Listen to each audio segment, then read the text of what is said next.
నంద్యాల జిల్లా శ్రీశైల మహాక్షేత్రంలో మకర సంక్రాంతి బ్రహ్మోత్సవాల సంబరాలు అంబరాన్ని అంటాయి.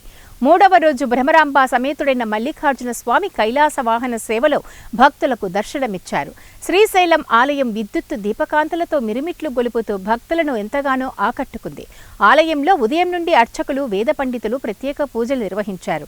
భ్రమరాంబ సమేత మల్లికార్జున స్వామి వారి ఉత్సవ మూర్తులను అక్కమహాదేవి అలంకార మండపంలో కైలాస వాహనంలో ఆవహింపచేసి అర్చక స్వాములు వాహన పూజలు నిర్వహించి ప్రత్యేక హారతులు ఇచ్చారు. అనంతరం స్వామి అమ్మవార్ల ఉత్సవ మూర్తులను విద్యుత్ దీపకాంతుల నడుమ కన్నుల పండువగా ఆలయ ప్రదక్షిణలు గావించారు. ప్రధాన ఆలయ రాజగోపురం గుండా కైలాస వాహన సేవలో స్వామి అమ్మవార్లను ఊరేగింపుగా బాజా భజంత్రీల నడుమ బ్యాండ్ వాయిద్యాలతో అంగరంగ వైభవంగా గ్రామోత్సవంలో విహరింపచేశారు. కైలాస వాహనంపై స్వామి అమ్మవార్లు క్షేత్ర పురవీధుల్లో విహరిస్తుండగా భక్తులు అధిక సంఖ్యలో పాల్గొని కనులారా దర్శించుకున్నారు.